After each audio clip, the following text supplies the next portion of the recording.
Evet. Today we're gonna İkinci visit bölüm a few sizlerle. places to collect some protection money. Toplayacağız. Two restaurants and a motel İkinci outside bölüm. of town. Bill at the motel was late last time because he had a few problems. So today he'll pay a little more. You may have heard about how criminals can prey on businesses using various threats. That certainly isn't the case with us. People who pay us receive services, which the police certainly can't provide them with. Last month, for example, Sam and Paulie here solved a serious problem Abi with bunun violence in a delightful Definitive restaurant. Edition'ına baktım da The YouTube'dan owner çok is güzel now olmuş ya. satisfied that nothing of that Çok sort fark will var happen there arasında. again. You'll do the driving. Ama Paulie and Sam will do the collecting. It'll be routine. abi Tell orijinalin Ralph to tadını give you a vermez car, hiçbir şey. and you can go. Okay, boss. Well, you and I'll have a drink. What do you say, Frank? Evet, silahçı Vincenzo'ya getir. Harfle konuş. Araçları topla diyor. Burada kalmıştık zaten. Kaldığımız yerden. Devam ediyoruz. Patron ne haber lan? Patrona bir yumruk. Onun... Oğlum patron dövüyorum lan. Oğlum patron dövmeye başladım. Herkes dövüyorum şu an. A few moments later. Neyse beni vurun da başlayalım, hadi başlayalım. Mafyayı bitiremedik. Tekrar dinle. Oğlum ben ne bileyim Friendly Fire açık kalmış. Çok güzel değil mi bak ortam sesleri falan. Bu sefer de inşallah oyun sesi çok düşmemiştir. Babalar sizi takip ediyorum. Ne oluyor? Ha, siz burada takılacaksınız, ben halledeceğim işimi herhalde. Tamam. Ben Vincenzo. Hey, Ralphie. Me and the Hi, boys Ralphie. got a job to do, and I need some wheels. Hey, Tommy, I got this here, baby. It has about Usta. 40 horsepower and goes almost 60 miles an hour. Bunu mu verdin bize? Hangisini verdin lan? Bunu mu verdin?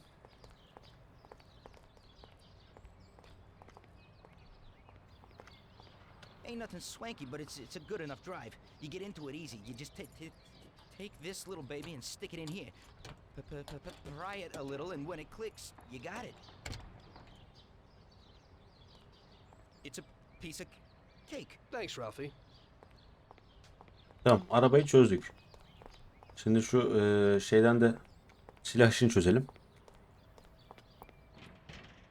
Çöz abi silahı da. Hey, Vincenzo. I need some kind of gun. Ver elindeki silahı ver. I think this would do the trick. Oğlum dandirik silahlar vermeyin bana ya. Adam akıllı şöyle taşaklı silahlar istiyorum. Bak verdi silah bak. It should work. Ben bunu sünnet Wasn't düğünümde planning on sıkıyordum lan. using it anyway. Thanks. Sorry, Tom. I got some work to do. Tamam sen yapacak işlerini yap. Sıkıntı yok, silahımızı aldık. Nasıl gidiyorduk bunu? Heyle tamam. Geleceğiniz mi? Look, we'll talk later, Tommy. Daha sonra nasıl konuşalım I mı? won't keep you now, Tom. Ne tek başıma mı gideceğim oğlum ben? Manyak mısınız nesiniz ya? Burayı çekiyorum dayı. Buna da sen mi inecek aşağı? Yok, hepsine şey iniyor. Paul iniyor. Şu Iron Mongers'a gidiyor galiba. Yok. Ha, Pompei var diyordu. Aynen. Evet, şimdi en cafcaflı yere gidiyoruz. Kasabanın dışına. Kasabanın dışındaki motelden haraç topla. Mevzunun kopacağı adrese gidiyoruz. Bakın burası güzel. Bu bölüm güzel zaten. Motele de geldik zaten. Şu sağ taraf motel. Aynen.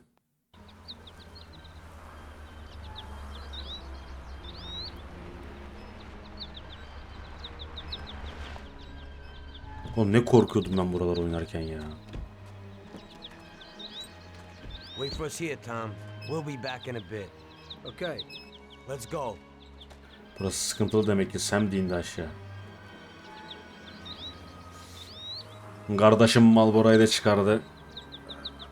No smoking. Fark eder mi? Fark etmez. Yak babacım.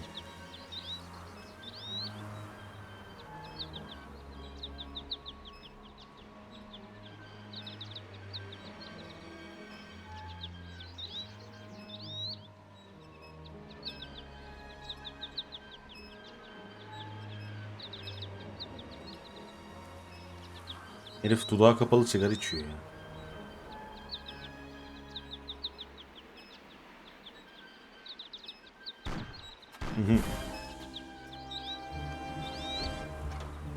Shit!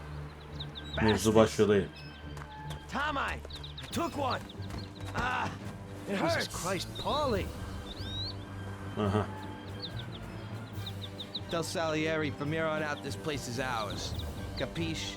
Kapış. Don't come back here. You'll end up in worse shape than your friends. Get Sam. They want to beat some information out of him. Get him out of But I there. gotta get you to a doctor. That'll wait. First, get Sam. Dayanır dayanır. Pauli dayanır. Screw regular routine. Eyvah, mantar tabancasıyla hadi bakalım. Buyur buyur. Abi yarım saatte şarjör değiştiriyor. Böyle bir şey olamaz ya.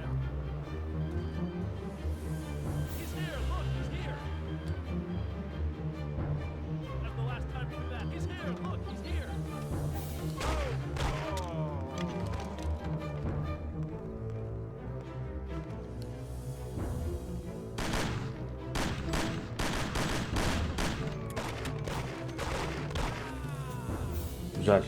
Güzel. Bir dakika, şarjör değiştirme. Yine yok şarjör değiştirme. L. Abi Allah aşkına bu ayarları kim yaptı ya?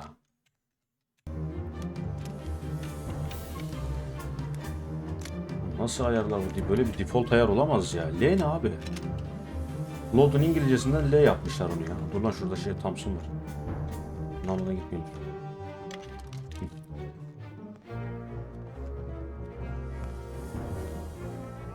Nasıl bir şey bulunamadı lan? Silahlar nerede oğlum?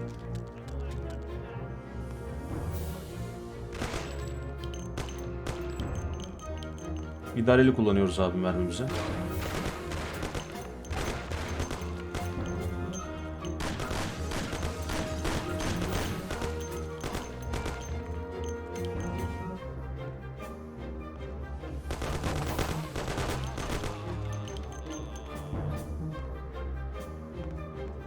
Başka adam çıkar mı? Buradan bir tane daha çıkacaktı galiba.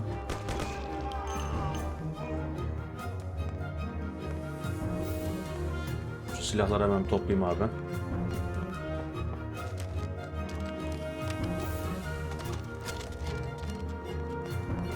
Bak, bir arka koltuğa oturmamız nelere mal oldu ya. Yarım saat. Gel lan Sem Efendi gel. Allah'tan mevzuyu çözdük de kolay atlat.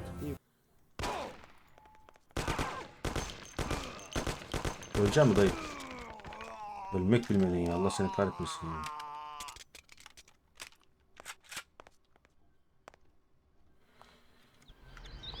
Tamam, o da tamam. Hemen şuradan hızlı bir şekilde arabaya binip devam abi. Herhalde kaçırmayız bu sefer. Hadi lan hadi, adam kaçtı. Harbi kaçtı adam ya. Abi bizim araba yemin ediyorum teneke ya. Görüyorum, gidiyor. Nasıl öldüreceğim dayı? Buradan ateş var mı? Çarpışacağım şimdi, amına koyayım. Ben biliyorum başıma geleceği.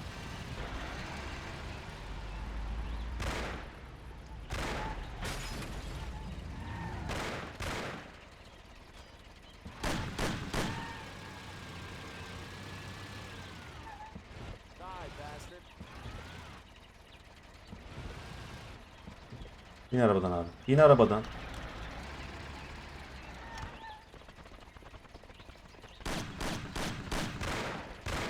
That's regular routine. Wonder what the next Evet one abi. will be like. Arabayı çalabiliyoruz mu? Aa yok, direkt görev bitti. Güzel. Evet abi. İkinci bölümde bu şekilde. That's how I got into it. Bu One şekilde ben minute a böyle. regular cabbie, the next a respected mafioso. You were all right with killing people? Usually people have a problem with that. You know, I ain't one of those people with a thirst for blood. I don't need violence in my life, and I don't look for trouble. But I also don't have any remorse. They wanted to outsmart us, so we had to outsmart them. No excuses. It was all the same to me. I wasn't interested in the fates of other people. Everybody said it was just business and that the family sticks together. It was different from living alone and nobody giving a damn about you. Suddenly you're respected by all the people you meet. Everybody knows you can help them, but you can also destroy their lives.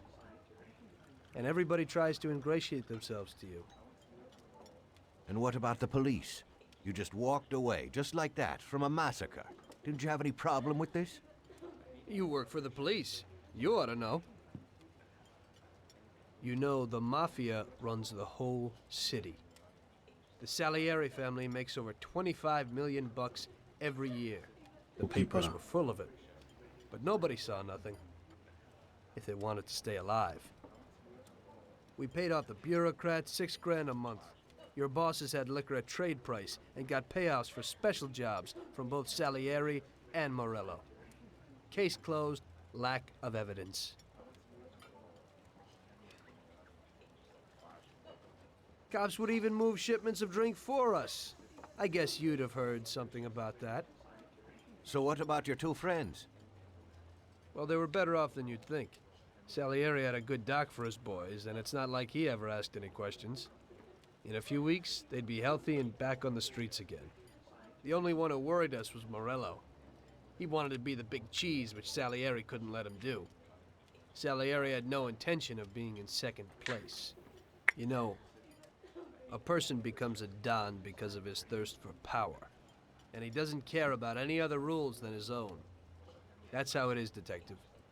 So he'd be his own boss, independent of the police, of the state, of anyone. That's why a person becomes a Don. Salieri and Morello both wanted it all. They kept sparring with each other, but they both knew that if it all blew up, it would be hell.